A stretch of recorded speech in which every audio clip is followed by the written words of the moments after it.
Now to the Fox News voter fraud unit in a shocking case in West Virginia. Prosecutors say Lincoln County Sheriff Jerry Bowman tried to steal an election by stuffing the ballot box with illegal absentee ballots. Bowman was running for county circuit clerk in the Democratic primary in 2010. Well, he pled guilty this past week to a voter fraud-related charge, conspiracy against rights. They say he admitted submitting more than 100 fraudulent ballot applications and even voted some of the illegal ballots himself. The prosecutors say he sat with voters in their homes as they filled out the ballot applications. And when we confronted him outside court, Bowman refused to say anything. Sheriff, why did you try to steal the election? Sheriff, why did he try and fake the absentee ballots? Does he have anything to say to the voters that he frauded? Well, he wasn't talking, but the candidate who lost and charges the election was at first stolen from him is County Circuit Clerk Charles Brumfield.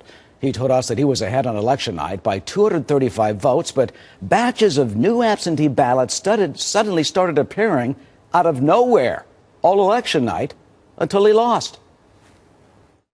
How did it feel to realize that you were a victim of voter fraud? Well, actually, it's hurtful. You just didn't think that would happen today.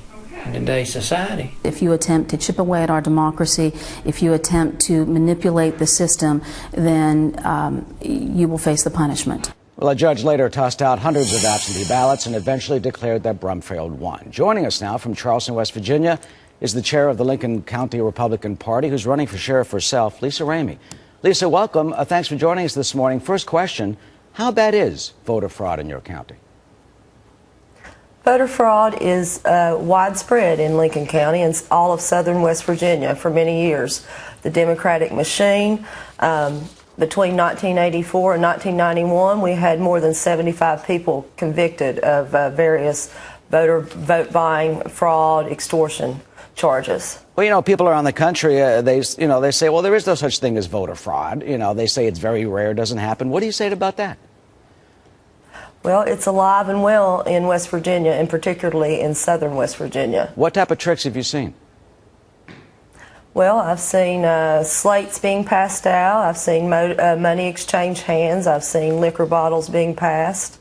It's been going on for more than 50 years in our county, and our esteemed leaders, including our current governor, Earl Ray Tomblin, who was in the Senate for over 30 years and is currently governor, has not even spoken out against the crimes or condemned the crimes or congratulated the federal prosecutors on the recent charges. The governor's not here to defend himself, but the Secretary of State, Natalie Tennant, certainly, and she's a Democrat, has certainly gone after this, and the prosecutors, the federal prosecutor, Booth Goodwin, they say that voter fraud will not be tolerated, and this case shows that it will be prosecuted in West Virginia. Are you heartened, at least, that there are these two guilty pleas? Also, Donald Whitten, by the way, the clerk, pled guilty to lying about the alleged scheme. I mean, at least you got two guilty pleas in federal court now.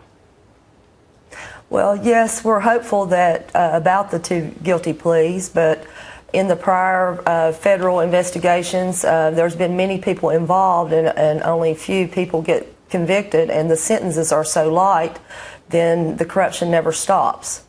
So that's what worries us. We want the maximum penalties for all the crimes that they have done. Yeah, how do you think we can stop voter fraud in this country? How do you think is the corruption, as you put it, how can it stop?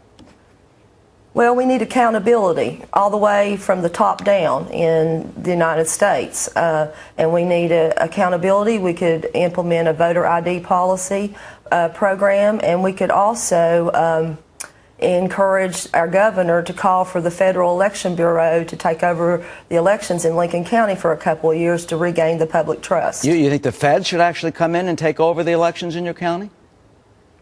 Well, I do, because we've had a history of corruption now for more than 50 years, and it doesn't seem to get any better.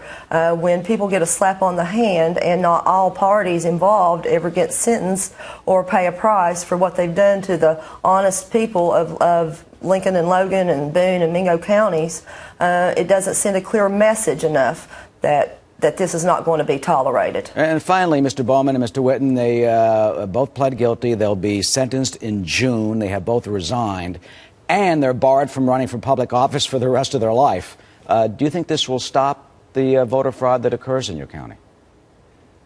No, I do not. I feel it is widespread and it is very deep, and it runs down to local people being involved, and they basically get their hands slapped and they're right out doing it again, the next election. It's a way to infiltrate money into people's economy, and until the state gets serious about what needs to be done and maximum penalties are involved, I feel this will go on and on and on. We have never been able to have a fair and honest election in Lincoln County and probably all of southern West Virginia and maybe all of West Virginia. We really don't know how deep it goes. Well, I'm sure there have been some honest elections, of course, but at least in this situation they have gotten these convictions. Lisa Ramey, the Republican chairwoman of the Lincoln County Republican Party, we thank you for joining us today on the Fox News Channel. And by the way, as we always say, if anyone suspects potential problems where you live, voter fraud at foxnews.com is our address. We want to know, and we're on these cases.